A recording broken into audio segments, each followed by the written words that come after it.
मैथिली शरण जी गुप्त के द्वारा रचित साकेत महाकाव्य से उर्मिला, जो कि उनके नवम सर्ग का शीर्षक है, उससे जुड़ी हुई एक गीत हम यहाँ देखना चाहते हैं, जिसका पंक्ति है, दोनों ओर प्रेम पलता है, सखी पतंग भी जलता है, हाँ दीपक भी जलता है। इससे पूर्व मैं आपके सामने संदर्भ बताना चाहूँगा जो कि इस गीत के लिए बहुत महत्वपूर्ण है। आपको याद होना चाहिए कि आदि कवि वाल्मीकि ने और तुलसीदास ने जब क्रमशः रामायण और रामचरितमानस की रचना की, तो इन दोनों महान कवियों ने उर्मिला के चरित्र को अपनी काव्य से एक प्रकार से दूर ही रखा। जब महात्मा गांधी पटल पर आए और उन्होंने आह्वान किया कि उपेक्षित पात्रों को ऊंचा उठाओ, तब महावीर प्रसाद द्विवेदी ने महात्मा गांधी के इस आह्वान को अंगीकार किया और उन्होंने उर्मिला विषयक उदासीनता पर एक आलेख लिखा कि साहित्यकारों की उर्मिला विषयक उदासीनता। इस आलेख से अनुप्रेरित होकर के मैथिली शरण जी गुप्त ने साकेत नामक महाकाव्य की रचना की और आदि कवि वाल्मीकि से और महाकवि तुलसीदास से वंचित रही उर्मिला को केंद्र में रखकर साकेत में नवम सर्ग में उर्मिला के चरित्र की व्याख्या की, जो कि साहित्य के क्षेत्र में, काव्य के क्षेत्र में बहुत महत्वपूर्ण स्थान के रूप में परिलक्षित है। जब राम के साथ लक्ष्मण वनानुगमन कर जाते हैं और विरहजन्य उर्मिला विरहताप में जलती है, सुबह से शाम तक विरह का संताप वो झेलती है। संध्या काल पर उर्मिला की सखी दीप जलाती है, तो दीप के जलने के साथ ही उर्मिला के मुंह से बरबस यह गीत निकलता है कि दोनों ओर प्रेम पलता है, सखी पतंग भी जलता है, हाँ दीपक भी जलता है। प्रेम दोनों तरफ से होता है, एक तरफा प्रेम नहीं होता। प्रेम प्रेमी और प्रेयसी दोनों के में से किसी एक की अनुपस्थिति में प्रेम का रूप प्रकट नहीं होता। इस प्रेम के स्वरूप को कवि ने दीपक और पतंग के माध्यम से व्याख्यायित किया है और उर्मिला कहती है कि प्रेम हमेशा पारस्परिक रूप से ही पलता है। जिस प्रकार से दीपक जलता है तो दीपक की लौ में पतंग भी जलता है। यहाँ सखी पतंग भी जलता है, हाँ दीपक भी जलता है। हाँ शब्द के अंदर, हाँ में संबोधन में एक प्रकार की करुणा है, एक प्रकार का क्रंदन है। ये संवेदना का भाव है जो रचनाकार ने यहाँ प्रस्तुत किया है, जो उर्मिला के हृदय के भीतर जो विदग्ध वेदना है, उस विदग्ध वेदना का स्वरूप भी इस हा शब्द के द्वारा व्याख्यायित होता है। परिच्छेद 1 की पंक्तियाँ इस प्रकार है। शीश हिलाकर दीपक कहता, बंधु वृथा ही तू क्यों दहता, पर पतंग पड़कर ही रहता, कितनी विहुवलता है, दोनों ओर प्रेम पलता है। कवि कहता है कि दीपक अपने मस्तक को, अपनी लौ को, जो कि वायु से हिलती है, वह एक प्रकार से इनकार का प्रतीक बन करके आती है, क्योंकि लौ का जो प्रकंपन होता है वह प्रकंपन पतंग को मना करने जैसा भाव उपस्थित करता है। वो कहता है कि मेरा काम तो जलना ही है, बंधु तू क्यों कर जलता है, लेकिन पतंग मानता नहीं है और पतंग भी उस दीपक के अंदर जल करके और अपने प्रेम का परिचय प्रस्तुत करता है। इस प्रकार मैथिली शरण गुप्त ने यहाँ इस गीत में उर्मिला का जो उर्मिला की हृदय वेदना है, उर्मिला के भीतर अपने प्रिय के अनुपस्थित होने के कारण जो दग्ध हृदय उसका है, उस दग्ध हृदय की जो उसका जो वर्णन किया है वह पतंग और दीपक के प्रेम के माध्यम से वहाँ प्रस्तुत किया है। लेकिन पतंग फिर भी मानता नहीं है और वह अपने अनुराग को व्यक्त करता है और वह भी उस दीपक के में आकर के जल जाता है।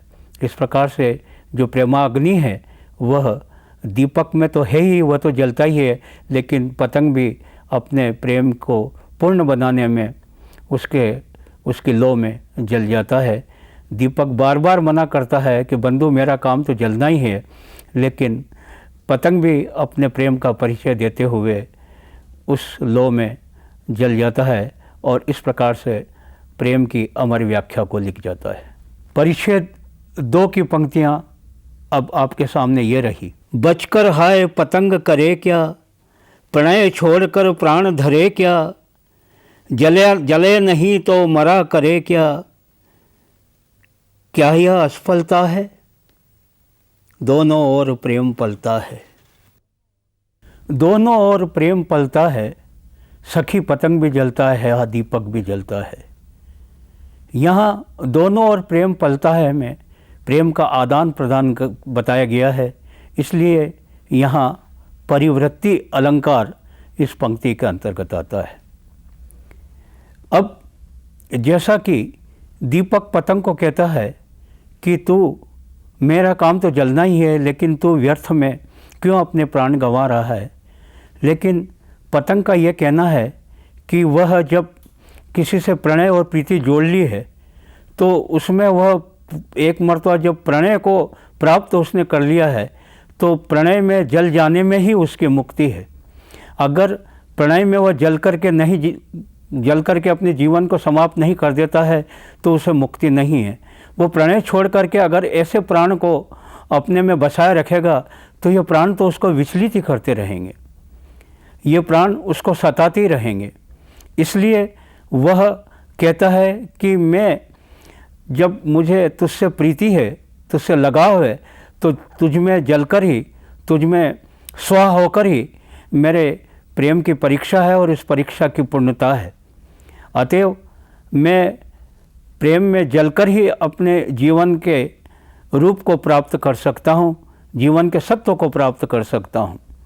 अगर मैं प्रेम में न जलूँगा तो जल कर के जो मेरे प्राण न जल कर के जो मेरे प्राण मेरे पास रहेंगे, ये प्राण मुझे विचलित ही करते रहेंगे। इसलिए वह अपने प्रिय की आग में जलकर ही अपने जीवन को मुक्त बनाना चाहता है और ये मानना चाहता है, ये कहना चाहता है क्या ये असफलता है, तुझ में जल जाना ये मेरी असफलता नहीं है, क्योंकि प्रिय की अगन में जल जाना ही प्रेम की सबसे बड़ी परीक्षा है। प्रेम के आगे सबसे बड़ी चुनौती है कि वह प्रिय के साथ उसके प्रेम में जल कर के अपने जीवन की लीला को समाप्त कर दे। अगर प्रेम से वंचित होकर के वह अपने जीवन को चलाएगा, जीवन को जिएगा, तो यह ऐसे प्राण उसको हमेशा विचलित ही करते रहेंगे। तो ऐसे प्रिय की आग में जल जाना पतंग के लिए असफलता नहीं है, बल्कि उसकी प्रेम की सफलता है। परिच्छेद 3 की पंक्तियाँ अब हम इस प्रकार से देखने जा रहे हैं। कहता है पतंग मन मारे, तुम महान में लघु पर प्यारे, क्या न मरण भी हाथ हमारे, शरण किसे छलता है, दोनों ओर प्रेम पलता है। यह कविता का तीसरा परिच्छेद है। दीपक के बार बार कहने पर कि क्यों नाहक तो मुझ में जलकर अपनी जीवन लीला समाप्त करता है, पतंग फिर भी नहीं मानता और वह यह कहता है कि हमारे हाथ में मरण ही तो है। हम मर सकते हैं, अपने प्रिय के प्रति, उसके प्रेम के प्रति अपने जीवन का उत्सर्ग कर सकते हैं, बलिदान कर सकते हैं, त्याग कर सकते हैं, और ये प्रेम की परीक्षा में हम खरे उतर सकते हैं। क्योंकि मरण ही हमारे हाथ में है। जिसने हमें जीवन दिया है, जिसने हमको प्राण दिए हैं, वह कब छलेगा? जीवन देने वाला हमारे प्राण को नहीं छलता, बल्कि हमारे हाथ में ही मरण है। दीपक, तुम विराट हो, तुम समस्त सृष्टि में प्रकाश फैलाते हो, तुम महान हो, तुम व्यापक हो। मैं लघु हूँ तुम्हारी तुलना में, लेकिन लघु होने के कारण मेरे हाथ में कम से कम मेरा मरण तो है। मैं तुम में प्राणों का बलिदान करके अपने प्रेम के पथ में मैं विजित बन जाऊंगा, क्योंकि जिसने मुझे जन्म दिया है, ऐसा शरणदाता किसी अपने शरण में आए हुए को कभी छलता नहीं है। तुम मुझे अपनी शरण में ला कर के छलोगे नहीं, तभी तुम बार बार मुझे मना कर रहे हो कि तुम मेरे पास मत आओ, नाहक जलोगे। लेकिन अपने प्रेम के परीक्षा में, प्रेम के अंदर, प्रेम के स्वरूप में ढलकर मैं अपने जीवन को मुक्त बनाना चाहता हूँ। इसलिए तुम लाख मुझे मना करो, लेकिन मैं अपने प्रेम की परिणति तुम में उत्सर्ग, प्राणों का उत्सर्ग करके ही उसको पूर्ण बनाऊंगा। क्योंकि मैं जानता हूँ कि शरण दाता जो होता है वह कभी अपने शरण में आए हुए को छलता नहीं है। लेकिन मेरे प्रेम की यही महानता है। मेरे हाथ में मेरा मरण ही तो है, और मैं इस मरण को मरण की तरह नहीं, बल्कि तुम में जल करके मैं अपने इस मरण को त्यौहार बनाना चाहता हूँ। और यही प्रेम का सबसे बड़ा उत्तुंग भाव है कि प्रिय अपने प्रेमी के अंतस में समा करके अपनी जीवन लीला को समाप्त कर दे। तभी तो कहा जाता है कि दोनों ओर प्रेम पलता है।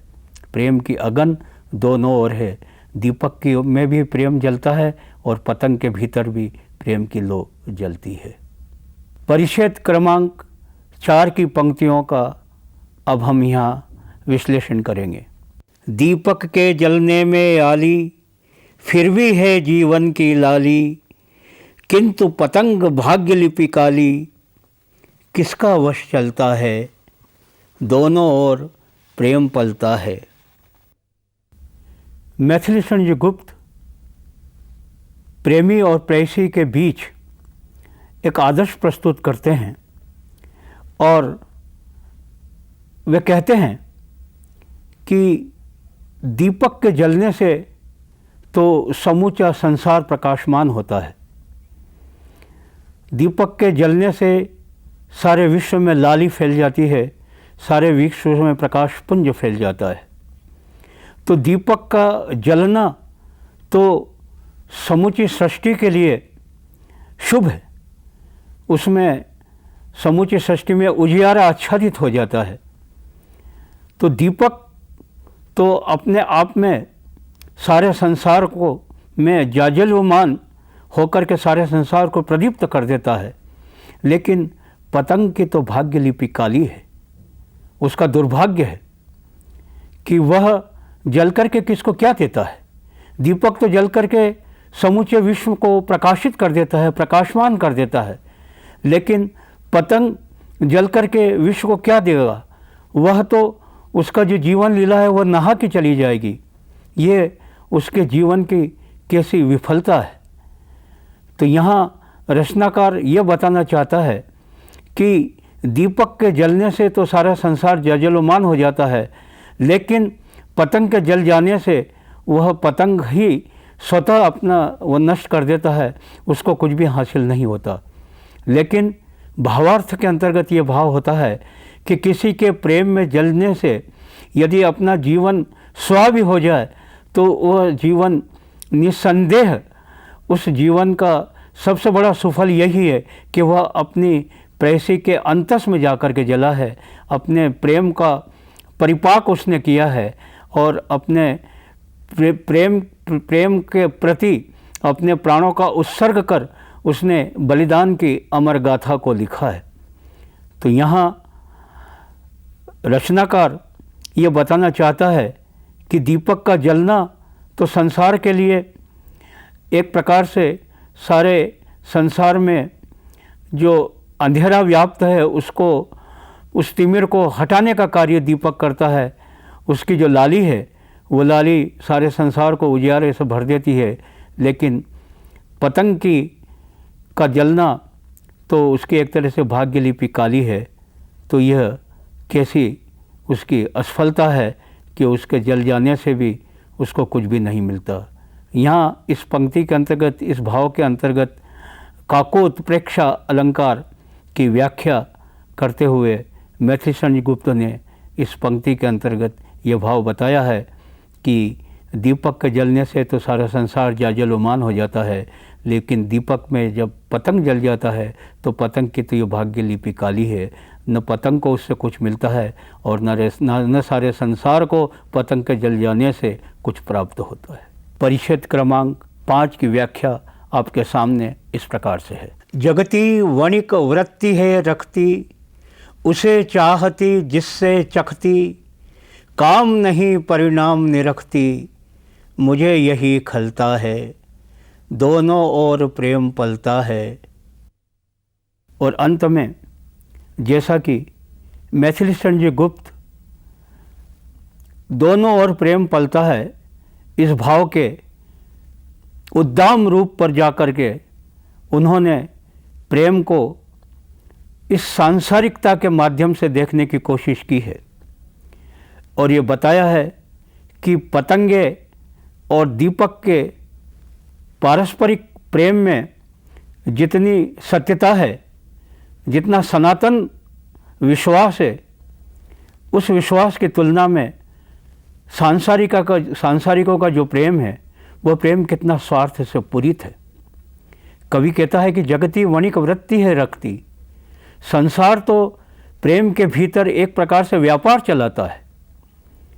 वह उसी से प्रेम करता है जहाँ से उसके स्वार्थ की पूर्ति होती है। तो प्रेम में स्वार्थ को कोई कीमत नहीं होती है, स्वार्थ को कोई यहाँ पे स्थान नहीं होता। यदि पतंगे का स्वार्थ होता तो हो सकता है कि वह दिए की लौ में जलने नहीं जाता।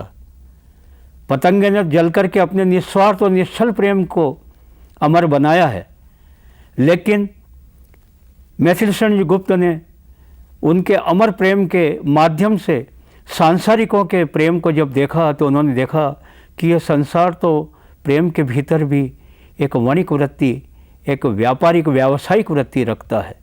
यह उसी से प्रेम करता है, उसी को चखता है, उसी के प्रति लालायित होता है कि जिससे उसका कुछ स्वार्थ हल होता हो। जगती प्रेम, जगती जो है संसार है वह उसी के प्रति आसक्त होता है प्रेम में जहाँ से उसको स्वार्थ सिद्धि होती है। और यही कवि को खलता है कि जिसको चाहती उसको चखती, काम नहीं परिणाम नहीं रखती। संसार के अंतर्गत सांसारिक लोग जो प्रेम करने के लिए कदम बढ़ाते हैं तो वह उसके फल को पहले देखते हैं कि हम इस प्रकार से यदि प्रेम के क्षेत्र के अंतर्गत उतरेंगे तो इससे हमारे स्वार्थ की सिद्धि होगी कि नहीं। अगर स्वार्थ वहाँ से मिलता नहीं है तो वह उसकी तरफ या उस दिशा की तरफ वह अपने प्रेम परक कदमों को आगे बढ़ा या नहीं। तो कवि को यही खलता है, यही कवि के लिए चुभने वाली बात है कि संसार के भीतर भी यदि प्रेम का स्वरूप दिए और पतंगे के पारस्परिक प्रेम की तरह हो तो फिर ये निश्चल प्रेम संसार में व्याप्त होगा।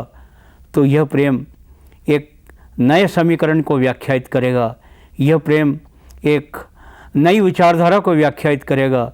इस प्रेम में कलुषता नहीं होगी, इस प्रेम में किसी प्रकार का मालिन्य नहीं होगा और इस प्रेम में जो स्वच्छता, जो एक तरह का एक जो विश्वास पूरित होगा, यह वास्तव में संस्कृति को, सृष्टि को चलाने में एक प्रकार से अपनी उद्दाम भूमिका को प्रकाशित कर सकता है। इसलिए ये जो कविता है ये कविता जहाँ एक और प्रेम के क्षेत्र के अंदर पूरे अपने जीवन को बलिदान करने की गाथा को तो प्रस्तुत करती है और साथ ही साथ निस्वार्थ और निश्चल प्रेम की व्याख्या को तो प्रस्तुत करती ही है, लेकिन उसके साथ साथ इस सांसारिक प्रेम को बिल्कुल उसकी तुलना में निकृष्ट ठहराती है कि जिस प्रेम के अंदर स्वार्थ, जिस प्रेम में लिप्सा और जिस प्रेम में कुछ मांग की गई हो, उस प्रेम को कवि तुच्छ प्रेम समझता है और पतंग और दिए के प्रेम के आगे उस प्रेम को नगण्य मानता है। इसलिए रचनाकार ने उर्मिला के प्रेम के माध्यम से साकेत के इस नवम सर्ग में जो उर्मिला के माध्यम से प्रेम की व्याख्या की है वह अद्भुत है, अनोखी है और उसके माध्यम से उर्मिला के प्रेम का जो एक सर्वोपरि स्वरूप है वह स्वरूप यहाँ उद्घाटित हुआ है।